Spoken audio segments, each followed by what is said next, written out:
Well. It's been a while. And by a while, I mean around 6 months. But since then, the three of us have been thinking. There were a few weapons that were either entirely overlooked or we had completely forgotten about. Mason did say that a sequel was inevitable considering all the choices we have from Blobs 2 onwards. So, here we go again. Some more of the weirdest guns from COD history. The only rule is, no repeated guns from the first video.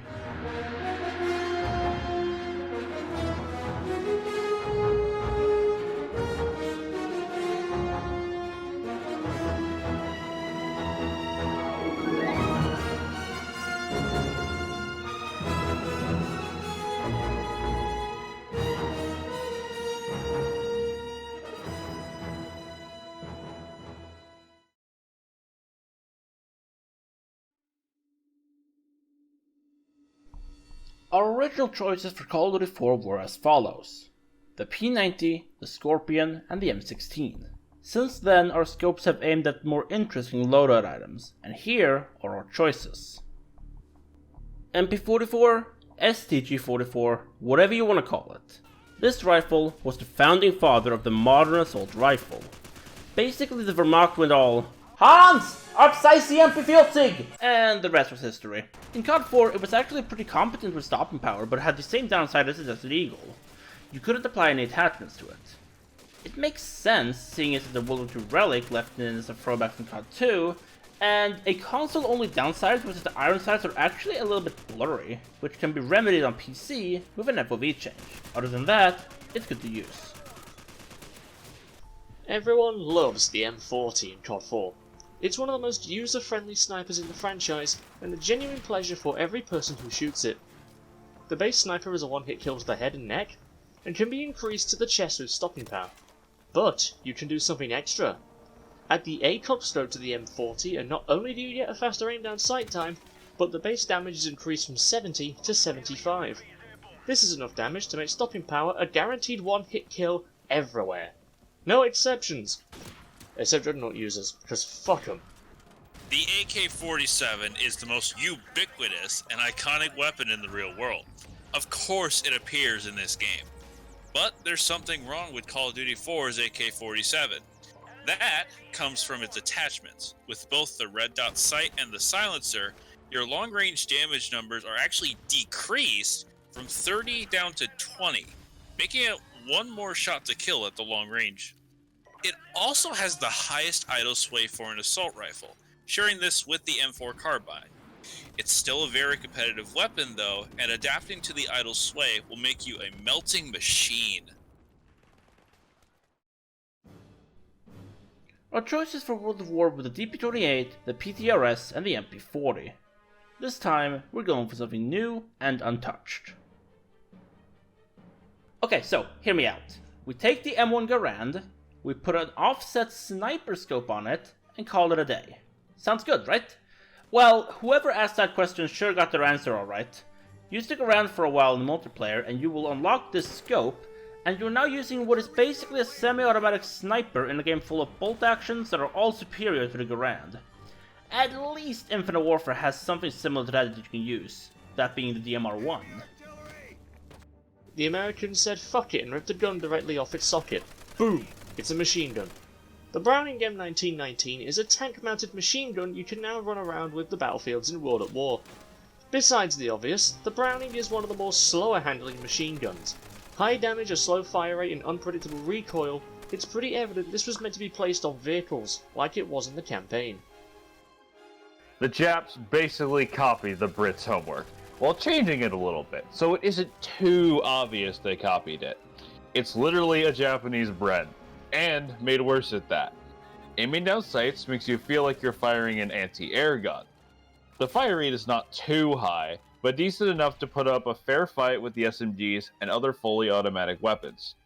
But the thing that seals it is that the Bren entered service in 1938, while the Type 99 entered service in 1939. Coincidence? I think not! MW2 is the home of many broken weapons. Our choices for the first video were the 1887s, specifically pre-patch, the AUG H-bar, and the good old Wawa. Here are our choices for this video.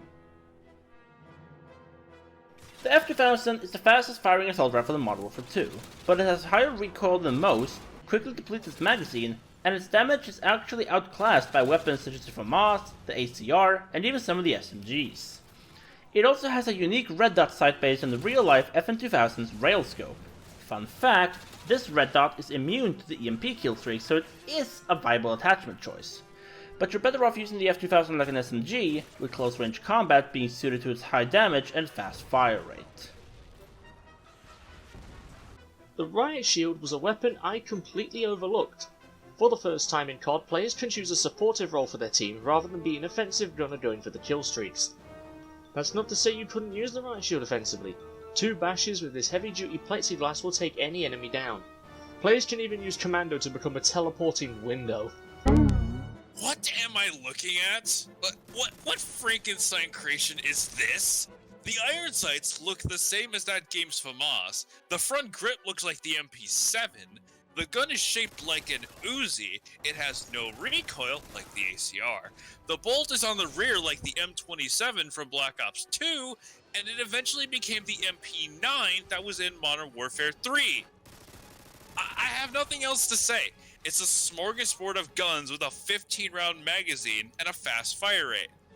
Gone in 60 seconds, the gun is empty in 1.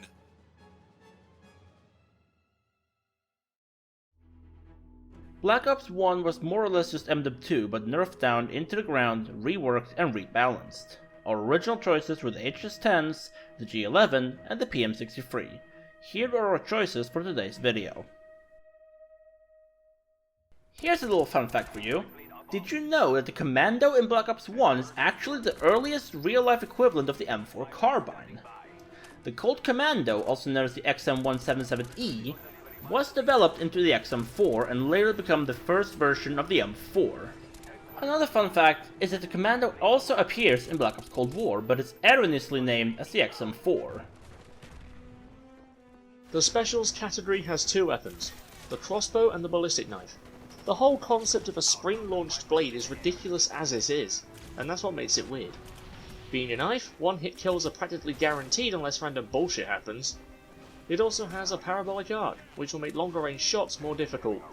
To try and get used to the handling characteristics of the ballistic knife, we do have a planned video in the works of us trying to use every version of the ballistic knife in Black Ops multiplayer. Part 2 of Forgotten Weapons of Black Ops, the Kipparis. Tell me, did anyone actually bother to unlock this? Because to do so, you had to unlock every other SMG in the game. Every single one. What is your reward for unlocking every submachine gun? The Russian motherland's answer to the Scorpion. And it isn't very good! Even weirder, it and the Scorpion are the only SMGs to not appear in zombies. They are only found in the multiplayer and the campaign. However, it arrived in Black Ops Cold War in the middle of Season 4, which I'm sure Mason was very happy about. You know to be getting dark even for that shit, boy!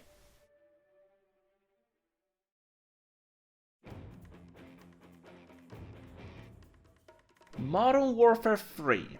This time around, I used Plutonium IW5 to get footage, so we don't just have showcases. Our original choices were the FMG9, the XM25, and the random spam assault sniper stupidity. Here's our additions. The idea of a standalone grenade launcher was first done with the M79 Thumper in Modern Warfare 2. Modern Warfare 3 not only had the XM25, but a standalone launcher of its own, the M320 GLM. Based on the grenade launcher attachment for assault rifles, it has the same damage numbers, same parabolic arc, and can be paired up with the grenade launcher for explosive-based classes. It's also really funny to look at, because why would you need this external shell to fit a single M320? The FAD, or as Merc Music calls it, the Flappy Eagles Destroyer. A mishmash of AR and SMG performance. It has the fastest fire rate of the assault rifles at 1016 RPM, making it the tied second fastest gun in the game with the PP90M1 and only beaten by the PM9. It has low damage to balance, being a 4-hit kill across the board, but comes with a 40-round magazine as a free benefit. It's also a mishmash of weapon design. A crazy angled forward grip, a looping hole around the trigger, and a canted magazine similar to the AN-94. And it's bullpup to make things weirder. And just to finish it off, the iron sights look like the ring you open a can of Pepsi with, like this. Hey, a weird weapon that I actually find interesting? Sign me up! It's a break-action revolver with 6 shots and some good stopping power. But that reload does take a long time, and it's not as powerful as the 44 Magnum or the Desert Eagle. Fun fact, this weapon was only popular in the community playlist mode named Money in the Dank, as it is part of one of the preset classes. Also, side note, this weapon doesn't actually exist as far as 5 minutes of Googling goes.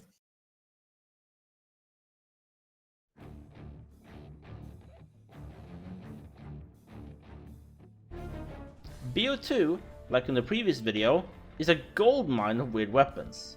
Our original choices were the hammer, the vector, and the checkum. Here are our updated choices.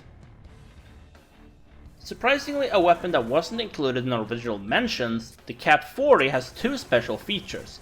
The first being its unusual caliber, which is 40 Smith & Wesson. It's an alternative to the 45 ACP with similar characteristics, and the other feature is the crisp Super V recoil mitigation technology that Mason briefly mentioned in the original video with the Vector. The first DLC weapon ever seen in Call of Duty. The Peacekeeper was an SMG released with DLC 1 for Black Ops 2. The weapon was made to be an SMG assault rifle hybrid, with plenty of stats from each category. A decent fire rate, low recoil, a slower ADS and higher wall penetration to match assault rifles, with the movement and hip fire from the SMGs. Its main feature was its long-ranged ability. It can still perform 5-hit kills up to 70 meters, and for an SMG, that's an amazing attribute. The KSG. Well, I hope your ping isn't garbage, because anyone who's used the KSG enough to get diamond shotguns knows just how stupid the KSG's hit detection is. Now, I'll give the developers a pass, since this was the first time a shotgun in Call of Duty used slugs, but good lord, the hipfire is useless except when you're shoving the barrel into their ribs. And actually aiming down sights is so damn slow that using it in close quarters like a normal shotgun is a waste of time. You almost want to play with the KSG like a sniper, which is funny to me because it handles about similarly to the ballista with double the ammo capacity. KS MLG?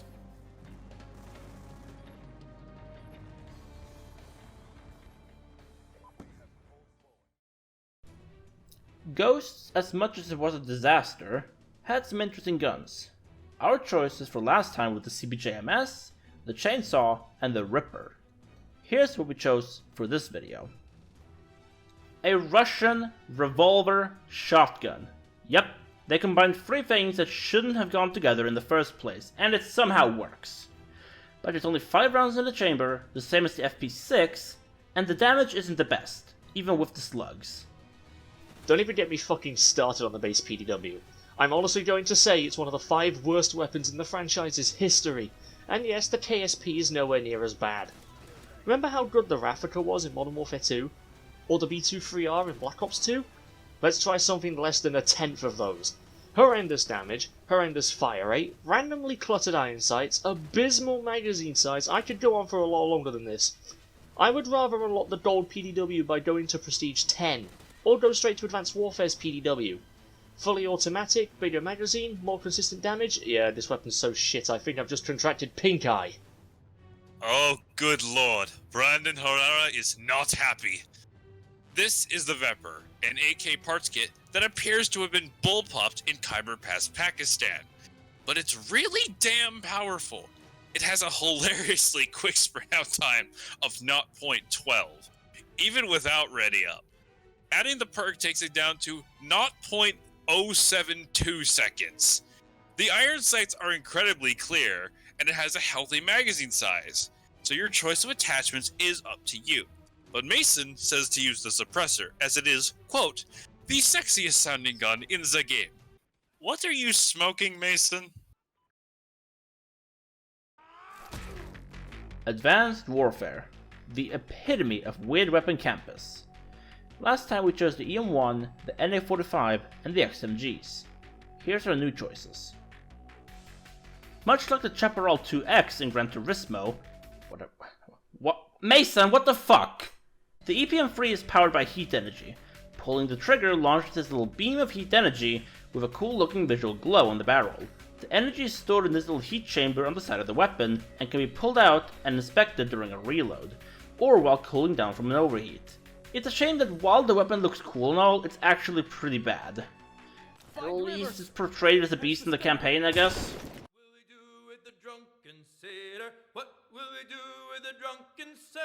Exosuits and boom. Sledgehammer put a freaking pirate gun in Advanced Warfare. The game was already fun enough before they added this. Now it's better in every way when you blast into some hailstorm. The blunderbuss is a monster of a shotgun, with every shot of the base weapon blasting 18 pellets into an enemy's face. All the other shotguns only have 8 pellets. But as you're aware, I'm sure you're seeing the downsides. It's a single shot weapon, meaning that... Hold on, while I do this. You have to flick the hooks, then add the powder, then add the reactant, and finally push it in towards the internal mechanisms. This takes 5.5 seconds every time. If you get a hit marker or just flat out miss a shot, get in the corner as fast as possible or you're pretty much dead. This is the best sniper weapon. What do you mean it's not a sniper? Look, it has one-shot kill potential, it only has one shot before it needs to reload, and it has undeniable feed potential with that said quick reload. I don't care if the Moors exist. If I can get a 15 kill streak using the Atlas 45, I can play sniper with a damn pistol. Now if you'll excuse me, I'm 1 kill away from a DNA bomb. Oh, Black Ops 3. How they milked you dry with DLC weapons. Last time, we chose the Banshee, the D13, and the Rift D9. Let's reveal our new choices, shall we? The R70 Ajax is a light machine gun that functions just like all others, but the thing that makes it unique, and in this case weird, is its method of reloading. Technically it has none. It has the most time-consuming quote-unquote reload in the entire franchise's history, outclassing the blunderbuss's 5.5 seconds. According to the COD wiki, the Ajax prints 3 bullets per second, and has a 50-round magazine. If we do the maths, that's a roughly 17-second reload from bottom to top. I see this more as a subtle reference to the AW IMR that went horribly wrong, than a unique trait to the gun. Treyarch were trying more ridiculous weapon concepts after seeing Advanced Warfare's arsenal. They decided to make a 3-round burst, charge shot, sniper rifle. When you pull the trigger, a noise starts and the reticle starts to shrink. Then after 700 milliseconds, the burst fires at 1800 RPM. And unless your opponent has kinetic armor, they're guaranteed to be dead in 2 shots. It's actually a fresh idea on how to use a weapon strategically. You have to prepare your shots in advance and anticipate corners faster, and this will help with reactivity. We brought with us a construction tool to a gunfight. Yep, the DIY 11 Renovator. Aside from literally being a nail gun, the Renovator is a fully automatic projectile firearm. But since you're shooting nails instead of deadly metal bolts, you'll have to lead the target to kill, similarly to any other projectile weapon. It takes 3 shots to kill someone, and if your ping isn't worse than a Brazilian in a Luxembourg server, good luck hitting anything with this neon green weapon of mass construction. I kinda miss the heydays of Infinite Warfare, man. But nevertheless, we chose the RVN, the Venom X, and the Type 2 for the previous installment. Here's what we chose this time. The Volk is one of those guns that makes your head hurt, until you look at it from a quasi-lore perspective. Volks are, as far as we can understand, just recycled AK part kits with many modifications applied to them. And this actually makes sense because the introduction to Infinite Warfare explains that Earth has basically run out of natural resources, requiring humanity to venture to other planets within the solar system. Among the colonists, we assume, was a metric load of century-old hardware like the aforementioned AK, which was mass-modified and turned into what we call the Volk. Why do I believe this? Well, look at it this way. Every other set-def made weapon, at least in-house, is crudely made out of all metal frames and modular parts like the RAW and the DCM-8. Yet the Volk is nowhere near built as quote-unquote crudely. Think about it. Infinite Warfare bringing out its palette on ridiculous weapons again. This is a sniper that can turn into a freaking shotgun with your dedicated button or key. The shotgun mode is decent, with reasonable damage, but the sniper mode acts like the Argus from Black Ops 3, with the pellets condensing into a single area for a one-hit kill. But there's one problem with the sniper mode. Does anyone remember the first hour this weapon launched? When the thing could get guaranteed aimbot no-scopes and ruined hardcore matches for minutes on end. It was patched within the next hour. The Banshee seems to be a combined concept. It shares the same name of the shotgun from Black Ops 3, but functions more akin to the TAC-19 from Advanced Warfare. It literally kills people by shooting sound waves. For this gun, I want to specifically focus on the epic variant called the Siren. All damage dealt also cause a slight hearing loss to the enemy, and sliding does even more damage. Fun fact, sirens in mythology were creatures that could entrance people with their music. For those of you who aren't aware, I have a special talent involving music. Therefore, I find killing people with sound waves funny. Vital, go get the bass cannon!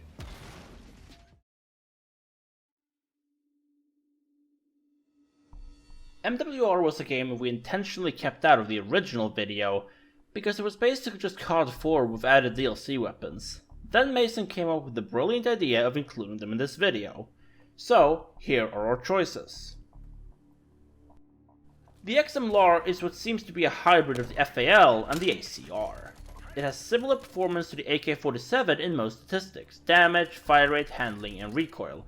In fact, the FAL abbreviation translates from Belgian into the LAR abbreviation in English. In some way it makes up for the ACR being cut from Infinite. COD 4 only had two shotguns, the W1200 and the M1014, a pump action and a semi-automatic. The remaster adds two more, the Kamchatka and the return of the Akimbo Rangers from Modern Warfare 2. A fully automatic shotgun in a game that wasn't prepared for this kind of firepower. It behaves similar to the AA-12 from the original Modern Warfare trilogy, but looks more like the S-12 from Black Ops 2. But when the other shotguns look pitiful in your wake, then we have a problem on our hands. According to trusted sources, IMFDB, the Bose 14 was created as a bullpup SCAR L, chambered in 5.56. And if you ask me, it looks like an L85 with a FAMAS carry handle. And if you put an ACOG on it, it looks exactly like the L85. It's having an identity crisis. Is it a SCAR, a FAMAS, or an L85? Belgian, French, or British?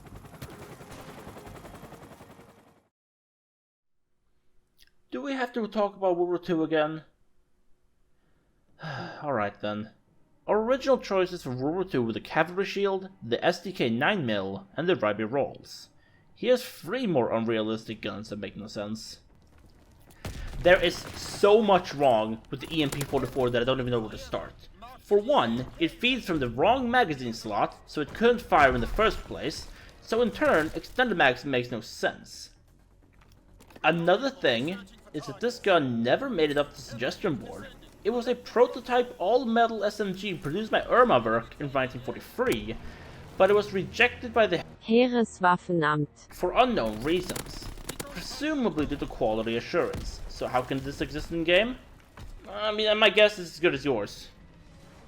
A double-barreled shotgun has a single purpose, to load up 2 shells and kill anything that moves. But what if you had 3? The M30 Luftwaffe has an extra barrel underneath the main 2, where you can insert an unspecified rifle round that can kill in one shot at incredible ranges, even for normal weapons. You get the practicality of a normal double barrel, with what is basically a miniature sniper as a bonus. The Wilhelmsburg SPZ. It looks like a combination of the Sten and a bullpup STG-44. So it's the Stengewehr. That's really all I have. Apart from the time Mason killed 5 Scottish people with it. In core.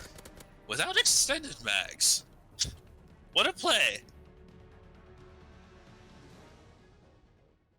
please don't make me talk about BO4 again. Christ almighty on a juggling unicycle. Our original choices were the Vendetta, the Stingray, and the Outlaw. Here's 3 more. The Cordite is basically what the PDW-57 and the Weevil were in the older Blobs games. They're basically the P90 of the Treyarch games. But of course, like most of the other weapons that support an operator mod, the Cordite gets absolutely crazy. Belt Fed gives you an absolutely ludicrous 600 round belt of pure spray and pray. It kind of makes Scavenger useless considering that you would never need more than 600 rounds in the average life. Yeah, I've never played Black Ops 4 before, so these weapons just don't make any sense. But of all of them I took a look at, apart from the S16 Ray, the Micro MG is on some next level. The design, I'm told from Fiery, looks like the rocket launcher from Halo. It also has a rotating barrel like a minigun, and has to spool up before you can shoot like the Death Machine and the LV8 Basilisk from Black Ops 3. All this, and it's still an SMG. The Swordfish continued the trend set by the M8A1 and M8A7 from the previous generations of Black Ops games of 4-round burst rifles.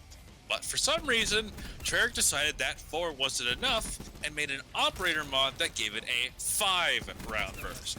Was this necessary? Not really, because this weapon also shares the traits of the M8s that makes everyone like it. A fast fire rate with consistent damage and a healthy magazine size. The one thing it doesn't share is the default sight, which visually fucking sucks. Night.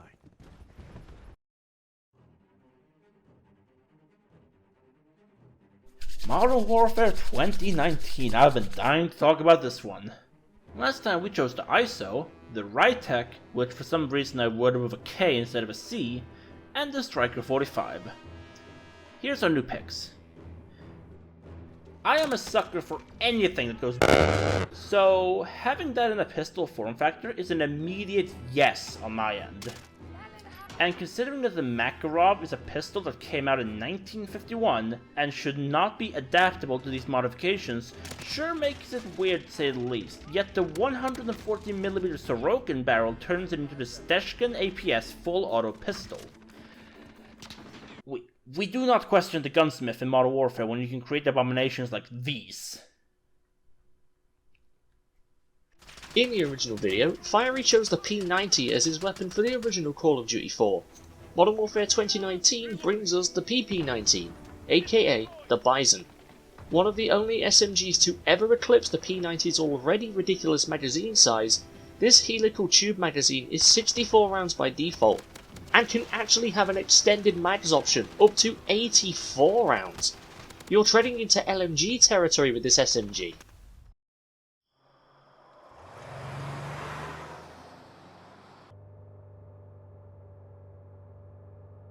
Boom. Hit shot.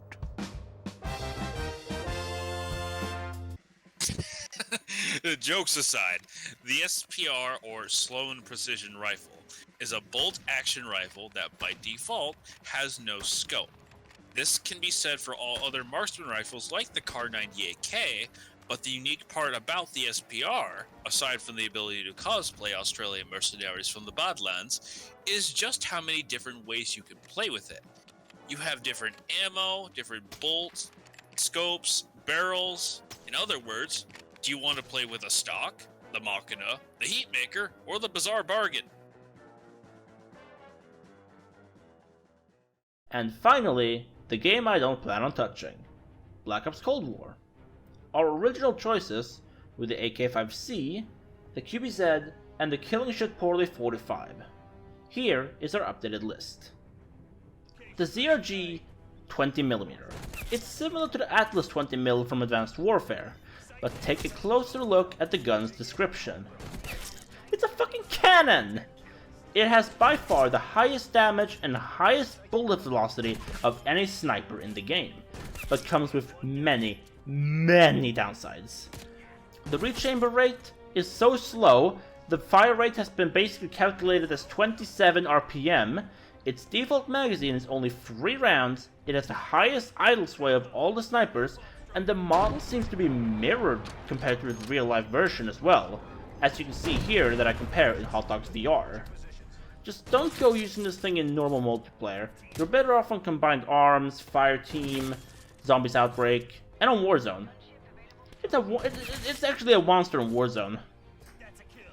This weapon is just one of many reasons why I wanted to make this sequel. Treyarch finally stepped up their game in the weird weapons department by bringing us the nail gun in the specials category. Yes, I know Rowan chose a DIY for Black Ops 3, but that was an SMG that had attachments.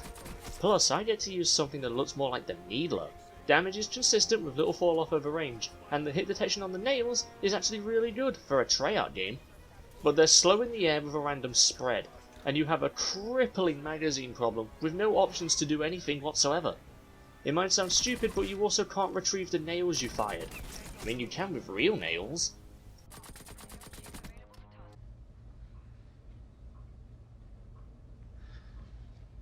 Look how they massacred my boy. The Conv is a something. I don't know what this is.